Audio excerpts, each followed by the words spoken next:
सबसे पहले 20 बड़ी खबरों पर फटाफट अंदाज में नजर डाल लेते हैं।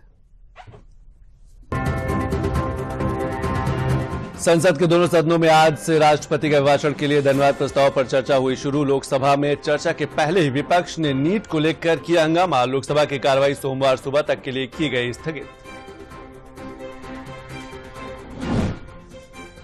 राज्यसभा में राष्ट्रपति के अभिभाषण पर धन्यवाद प्रस्ताव पर चर्चा की। राज्यसभा सांसद सुधांशु त्रिवेदी ने की शुरुआत, कहा भाजपा सरकार ने कांग्रेस नेताओं को भी भारत रत्न दिया।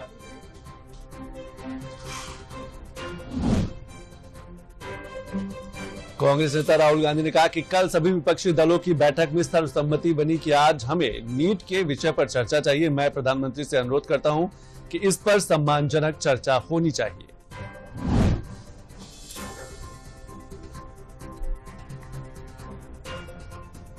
नीट मुद्दे पर विपक्षी हंगामे के बाद केंद्रीय मंत्री धर्मेंद्र प्रधान ने कहा कि भारत सरकार किसी भी प्रकार की चर्चा के लिए तैयार है, लेकिन सब मर्यादा के तहत होना चाहिए। सुप्रीम कोर्ट ने नीट यूजी 2024 पेपर लीक मामले में की दायर याचिका पर एनटीए को नोटिस जारी कर जवाब मांगा है। 8 जुलाई को इसकी सुनवाई होगी।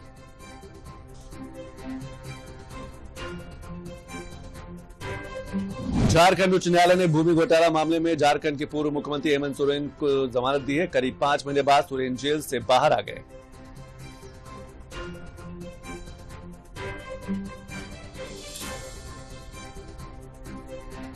अमरनाथ यात्रा हुई शुरू। जम्मू कश्मीर के उपराज्यपाल मनोज सिन्हा ने जम्मू स्थित अमरनाथ यात्रा के बेस कैंप से तीर्थयात्रियों के पहले जत्थे को बालटाल और पहलगाम के लिए किया रवाना।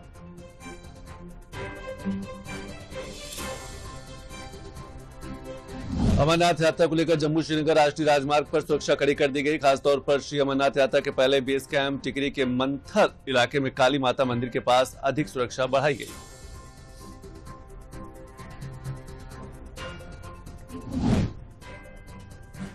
सीएम योगी ने खनन विभाग की समीक्षा बैठक में अधिकारियों को दिया आवश्यक दिशा निर्देश। कहा खनन कार्य से जुड़े वाहनों में ओवरलोडिंग पर हो सख्त कार्रवाई, 0 पॉइंट से ही हो एक्शन।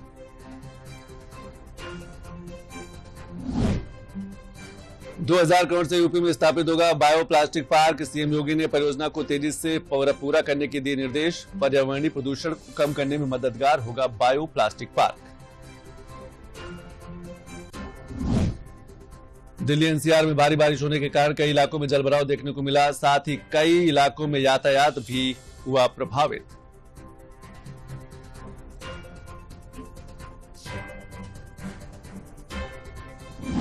दिल्ली एयरपोर्ट के टर्मिनल की एक छत गिरने के कारण एक की मौत, 8 लोग घायल। भारी बारिश के चलते टर्मिनल 1 का बड़ा हिस्सा टूटकर गिरा।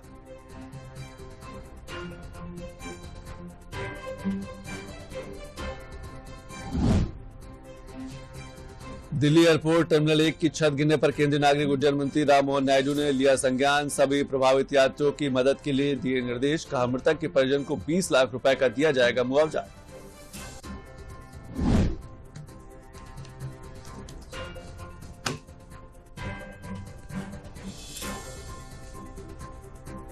बिहार में 1 अक्टूबर 2023 को हुई सिपाही बहाली पेपर लीक कांड में आर्थिक अपराध इकाई का बड़ा खुलासा। बताया कि सिपाही भर्ती परीक्षा की प्रश्न पत्र परीक्षा में 4 दिन पहले लीक हो गया था।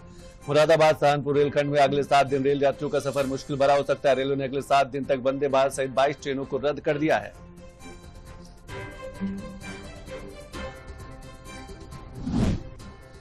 भारत ने ओडिशा तट के चांदीपुर स्थित एकीकृत परीक्षण रेंज से स्वदेशी रूप से विकसित उच्च गति हवाई लक्ष्य अभ्यास के उड़ान परीक्षणों की एक श्रृंखला को सफलतापूर्वक अंजाम दिया। रक्षा मंत्री राजनाथ सिंह ने भी दी बधाई। भीड़ प्रबंधन के लिए दुनिया के 3 शहरों में भारत से वाराणसी को चुना गया। यहाँ Toyota mobility foundation sustainable city challenge project के माध्यम से पर्यटकों के साथ ही स्थानीय लोगों के आवागमन को सुगम बनाएगी। कर्नाटक के पूर्व मुख्यमंत्री बीएस येदियुरप्पा पर लगे छेड़छाड़ के आरोपों की जांच कर रही सीआईडी ने पॉक्सो मामलों की एक विशेष अदालत में आरोप पत्र दायर किया है। कर्नाटक के शिवमोगा में एक बड़े सड़क हादसे में 13 लोगों की मौत। टेम्पो ट्रैवलर की खड़ी गाड़ी को टक्कर मारने से ये हुआ बड़ा हादसा। T20 वर्ल्ड कप के सेमीफाइनल में इंग्लैंड को हराकर फाइनल में पहुंचा भारत। अब दक्षिण अफ्रीका के साथ 29 जून को फाइनल मैच खेलेगा भारत।